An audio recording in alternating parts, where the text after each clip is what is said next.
Y continuando con la programación de Amigos, llegamos al espacio Volviéndonos a Dios.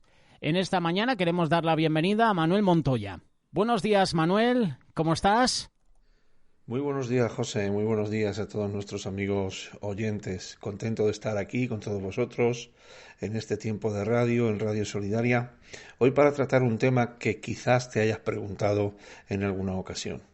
¿Existen las casualidades y existe el destino? ¿Podemos pensar los creyentes y creer en esto de la casualidad y el destino? Me gustaría, para comenzar a tratar este tema, leerte 3 noticias que he podido encontrar para que podamos tener un ejemplo claro de lo que estemos hablando. La primera se titula Tragedia millonaria y dice así un extracto muy cortito de esta noticia. En septiembre de 1958, dice la noticia, tuvo lugar uno de los accidentes más dramáticos de Estados Unidos cuando cayó un tren desde un puente y se hundió en la bahía de Newark, en New Jersey. 48 personas murieron en el accidente. Una fotografía aparecida en los periódicos mostraba el vagón número 932 que quedó colgando milagrosamente del puente. Presintiendo que ese número tenía un buen albur, muchas personas apostaron por el 932 en la lotería y resultó ganador. ¿Coincidencia? ¿Destino? Vamos a la segunda noticia, que se titula ¿Providencia divina o casualidad? Dice la noticia, la revista Life relataba en 1950 un golpe de suerte extraordinario acontecido en el pueblo de Beatrice, en Nebraska. Los miembros del coro de la iglesia estaban convocados en la iglesia para las 19:20, pero ese día los 15 componentes llegaron tarde por las más diversas razones.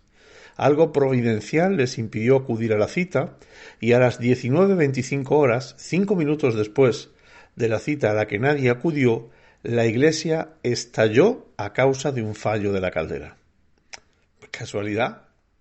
La última noticia, el último extracto que vamos a leer se titula Nombres señalados y dice este extracto: llamarse Hugh Williams en Irlanda es algo relativamente común, pero ciertas coincidencias van más allá del ordinario. El 5 de diciembre de 1664, un ferry naufragó en el estrecho de Menai, mar de Irlanda, y solo sobrevivió un pasajero que se llamaba Hugh Williams. Otro 5 de diciembre, el del año 1785, otro barco se hundió en el mismo lugar y de nuevo el único superviviente se llamaba Hugh Williams. Finalmente, el 5 de agosto de 1820, un velero perdió a 24 de sus pasajeros en estas mismas latitudes y solo un hombre fue rescatado con vida. Su nombre, Hugh Williams. No menos asombroso resulta el caso del asesinato de Sir Edmund Godfrey en 1911. 3 hombres apellidados Green, Berry y Hill fueron ahorcados en Londres acusados de asesinarle en su residencia de Granbury Hill. ¿Simple casualidad? Dios no juega los dados. Con esta reflexión, Albert Einstein, despertó una gran polémica entre sus contemporáneos. ¿Existe el determinismo? ¿Estamos señalados por un destino? ¿O se trata de simple casualidad? Bueno, sea cual sea la respuesta, lo cierto es que ciertas coincidencias, como las que hemos leído en estas noticias, pues dan mucho que pensar, ¿verdad? ¿Qué dice la Biblia, Manuel, sobre las casualidades o el estar determinados por el destino? Bueno, la palabra casualidad solo se usa una vez en el Nuevo Testamento y fue el mismo Jesús quien la usó en la parábola del buen samaritano. En Lucas 10:31, en la versión Nueva Traducción Viviente, podemos leer que dice: y Jesús dijo, un sacerdote pasó por allí de casualidad, pero cuando vio al hombre en el suelo, cruzó al otro lado del camino y siguió de largo. La palabra casualidad se traduce de la palabra griega sikirion, que es una combinación de 2 palabras, sun y kyrios. Sun significa junto con, y kurios significa supremo en autoridad. Así que una definición bíblica de la palabra casualidad sería esta: lo que ocurre juntamente con la disposición providencial de las circunstancias por parte de Dios. Te lo repito, Una definición bíblica de la palabra casualidad sería lo que ocurre juntamente con la disposición providencial de las circunstancias por parte de Dios. Lo que nos parece una casualidad, en realidad está supervisado por un Dios soberano que conoce hasta el número de cabellos de cada cabeza, como nos dice Lucas 12:7. Jesús dijo que ni siquiera un gorrión cae al suelo sin que nuestro Padre se dé cuenta de ello. Lo podemos leer en Mateo 10:29. Y en Isaías 46, versículos del 9 al 11, Dios afirma categóricamente que Él está en el control de todas las cosas. Allí dice: acordaos de las cosas pasadas desde los tiempos antiguos, porque yo soy Dios y no hay otro Dios, y nada hay semejante a mí, que anuncio lo porvenir desde el principio y desde la antigüedad lo que aún no era hecho. Que digo, mi consejo permanecerá y haré todo lo que quiero. Que llamo desde el oriente al ave y de tierra lejana al varón de mi consejo. Yo hablaré y lo haré venir. Lo he pensado y también lo haré. Cuando consideramos los acontecimientos de la vida, acostumbramos en nuestra humanidad y nuestra pequeñez de capacidad para entender todo lo que ocurre, pues acostumbramos a clasificarlos como acontecimientos importantes o acontecimientos poco importantes o sin importancia. Muchas personas no tienen problema en creer que Dios pueda estar a cargo de las cosas más importantes, pero suponen que un Dios tan poderoso no se preocuparía por los acontecimientos aparentemente minúsculos de nuestra vida cotidiana. Sin embargo, esa interpretación está condicionada por nuestras limitaciones humanas y no está respaldada por las Escrituras. Para Dios no hay acontecimientos sin importancia que tengan que ver con nuestra vida. Él no necesita conservar su poder porque su poder es ilimitado. Nunca divide su atención. Si el Señor Dios rastrea cada gorrión, como nos dice Mateo 10:29, entonces nada es demasiado pequeño para Él. Con frecuencia se le conoce como el Todopoderoso, un nombre que denota poder ilimitado y dominio absoluto.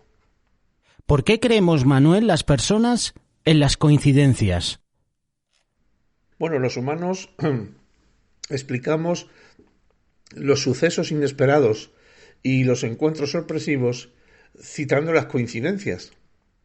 Pero el hecho de que a nosotros nos tome por sorpresa no significa que a Dios le pase lo mismo. Las Escrituras dejan claro que Dios permite que los humanos pecadores cometan errores y cosechen las consecuencias de esos errores. Pero solo un Dios soberano puede prometer a los que lo aman que todas las cosas les ayuda a bien. Esto es, a los que conforme a su propósito son llamados, como podemos leer en Romanos 8:28. Solo Dios sabe que incluso nuestros errores y acontecimientos imprevistos se entrelazan para cumplir sus propósitos.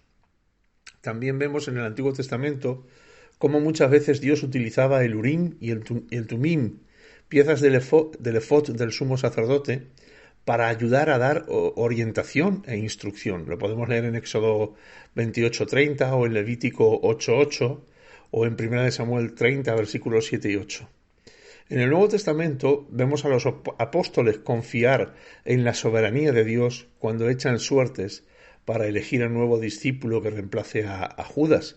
Esta historia la podemos leer en Hechos 1:26. Y aunque cada uno de estos medios de comunicación parece insignificante, Dios ha demostrado en todas las Escrituras que puede utilizar el más pequeño objeto o evento para sus propósitos. Al parecer, Dios no permite la casualidad. La administración del universo no se basa en la coincidencia. La Biblia dice que los propósitos de Dios prevalecerán y que Él está en control incluso del evento más aleatorio, como podemos leer en Proverbios 19:21. También Proverbios 16:33, allí dice: la suerte se echa en el regazo, mas del Señor es la decisión de ella. Lo que puede parecernos insignificante puede ser, de hecho, el resultado del poder omnisciente de Dios obrando a nuestro favor para cumplir su voluntad en nuestra vida. Por tanto, podemos decir, para terminar con este tema, que la casualidad, tal y como nosotros la entendemos, no existe. Es más, no es posible. Porque si fuera así, entonces sería como decir que Dios no está al control de todas las cosas. Sería como decir que a Dios se le escapan ciertas cosas que ocurren por circunstancias que Él no puede conocer de antemano y que no puede controlar. Así que no sé cuál sea la situación que tú estés viviendo en este momento. Pero sea lo que sea, quiero decirte en esta mañana que Dios está al control de ello. Nada puede pillar a Dios desprevenido o por sorpresa. Nada puede escapar del propósito de Dios para tu vida. Él te da libre albedrío para elegir y tus elecciones tienen consecuencias, pero aun tus elecciones hechas en tu libre albedrío y las consecuencias resultantes de ellas son conocidas por Dios aun antes de que ocurran y tienen un propósito que Dios permite para ti, para tu vida. Dios es bueno siempre y su voluntad es buena, agradable y perfecta, como nos enseña Romanos 12:2. Por tanto, sea cual sea tu situación actual, y aunque lleves sufriendo esa situación durante años, confía en que Dios está al control. Confía en que Dios tiene un propósito para tu vida, que no se le está escapando a Dios esa situación por la que tú estás, que no le ha pillado desprevenido y es como que no sabe qué hacer con ello. No, confía en que Dios está al control y a su tiempo el Señor usará esas dificultades, esas aflicciones, esa escasez o lo que sea que te esté pasando para un buen propósito para tu vida. Solo confía en Dios y cree en Él. El Salmo 37:5 dice: pon tu vida en las manos de Dios, confía plenamente en Él y Él actuará en tu favor. Así que esto es lo que quería hoy transmitiros. Gracias de verdad, de todo corazón, por vuestro tiempo. Y bueno, pues espero que el próximo viernes podamos vernos y escucharnos de nuevo aquí en este tiempo de radio. Un abrazo para todos y feliz fin de semana. Bendiciones. Encuentre este y otros podcasts de nuestra programación en radiosolidaria.com.